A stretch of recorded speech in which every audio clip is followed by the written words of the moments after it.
मैं सुरेश कुमार, आदर्श विद्या मंदिर बागरा। आज अपन कक्षा 6 सामाजिक अध्याय 5 मानचित्र के बारे में अध्ययन करेंगे। पहला अध्ययन बिंदु है मानचित्रों की आवश्यकता क्यों पड़ी। पुराने जमाने में एक स्थान से दूसरे स्थान पर लोग जाते थे अपने काम धंधों के लिए, लेकिन उस समय है ना बहुत दिक्कतें आती थी। तब लोग है ना दिन में सूर्य उगता था तो उस दिशा में लोग जाते थे ताकि अपना रास्ता न भटके। और रात्रि के समय में ध्रुव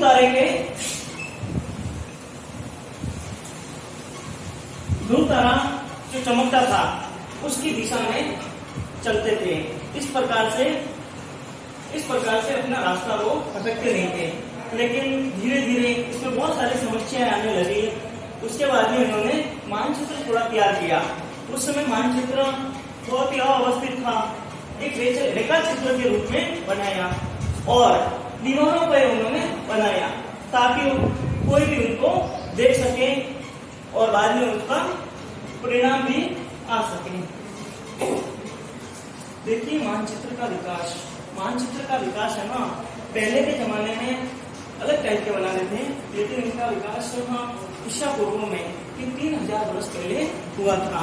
वो लोग है ना एक रेखा चित्र के माध्यम से बना लेते हैं। रेखा अपन नहीं बनाते कि ऐसे वहां पर वो आया हुआ है, ये नील नदी है, उसके आसपास में ये खेत है, ये खेत है, ये खेत है। इस प्रकार से उन्होंने है एक ऐसे नील नदी या खेत ऐसे खेतों के बारे में यहाँ पर सभ्यता बची हुई है। इस प्रकार से ऐसे मानचित्र बनाते थे जिनकी कोई मापनी वगैरह नहीं होती थी। ये है 3000 वर्ष पहले का ऐसे बनाए थे।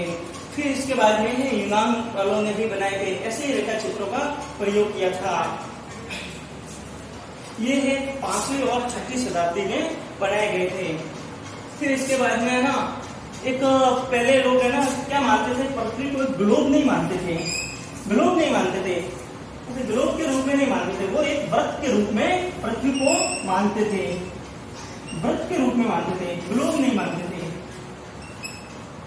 तो इसके बाद वृत्त के रूप में मानते थे। इन्होंने है ना पृथ्वी को 3 भागों में स्टार्ट किया था। एक तो बात किया एशिया,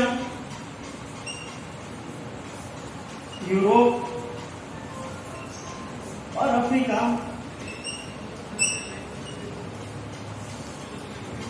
इसके आधार पर इन्होंने 3 भागों में बांट करके उस महाद्वीपों के आधार पर बांट करके नक्शे बनाए थे। सबसे पहले नक्शे बनाए थे टॉलमी ने इस प्रकार से नक्शे बनाए थे। उसके बाद में है इसके बाद में क्या होता है कि 13वीं सदी में कोलंबस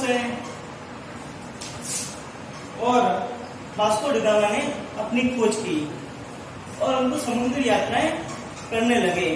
तो उस समय उन्होंने मानचित्र का विकास हुआ था, जिसमें है ना 1492 में अमेरिका ने खोज की।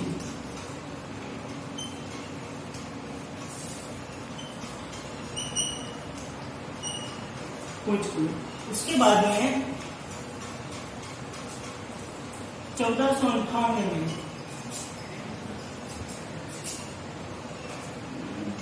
भारत की खोज की।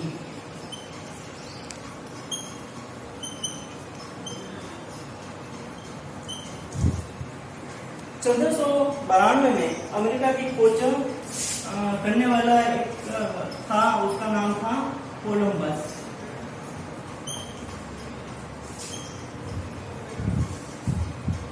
और जो भारत की जो खोज की थी उसने की थी वास्को डी गामा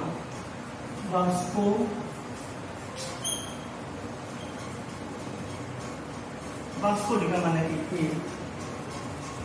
एक केरल का राज्य है कालीकट, वहां पर उन्होंने खोज की थी।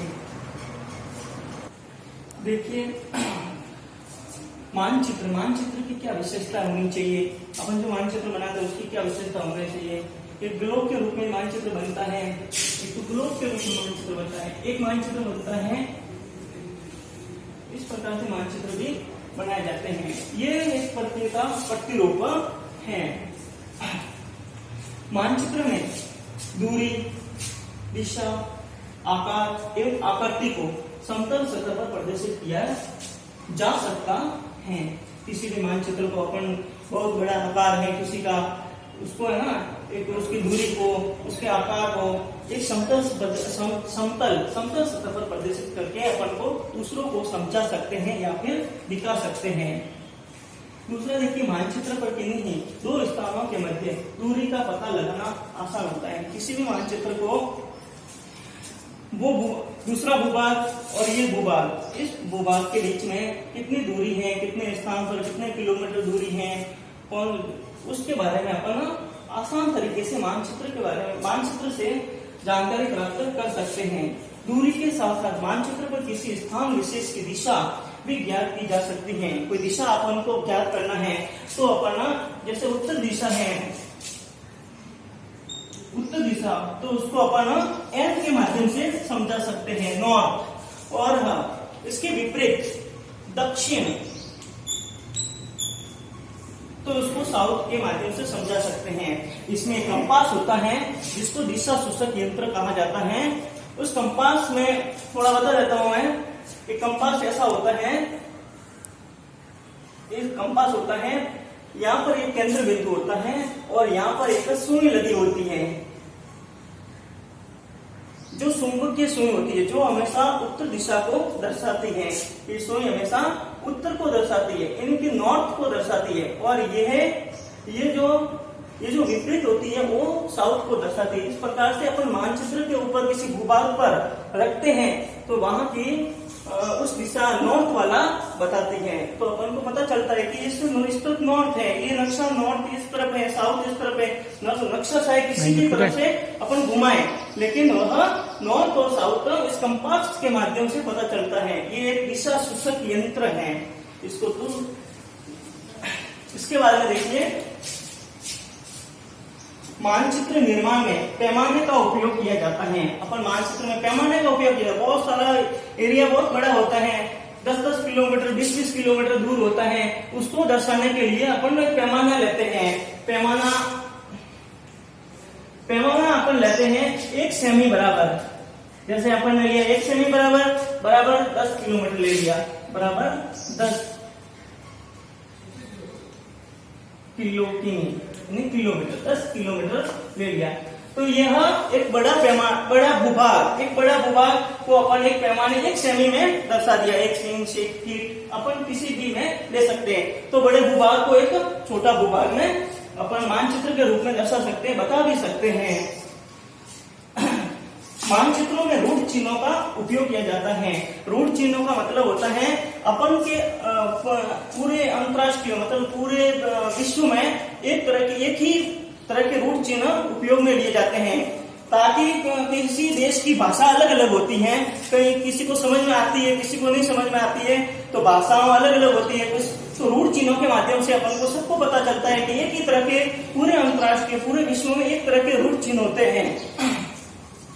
जैसे रेल है तो रेल का रूट चिन्ह वैसा का वैसा सब जगह अपन को पूरे विश्व में दिखेगा। कहीं पहाड़ है, कहीं पठार है, तो उसका रूट चिन्ह, कहीं कुएं कैसे हैं, औद्योगिक क्षेत्र कैसे हैं, तो इसके ऐसे ऐसे रूट चिन्ह होते हैं जिसके माध्यम से अपन पूरे विश्व का आंकलन कर सकते हैं कि कौन सा मंदिर आया हुआ है, कौन से गिरजाघर आए हुए हैं, तो कहाँ पे नदियां हैं, कहाँ पे पठार अधिक है, कहाँ पे रंगों के माध्यम से भी कुछ बताए गए हैं। तो मानचित्रों में रूट चिन्हों का बहुत बड़ा उपयोग होता है। देखिए, इसके बाद में अपन मूल्यांकन प्रश्न में आपको बता देता हूँ। पहला प्रश्न है, मानचित्र की आवश्यकता क्यों पड़ी। उसके बाद में दूसरा प्रश्न है, वास्को डी गामा ने किस देश की खोज की थी। आपको मैंने पहले बता दिया था। प्रश्न, कोलंबस ने किस देश की खोज की थी। ग्लोब किसे कहते हैं।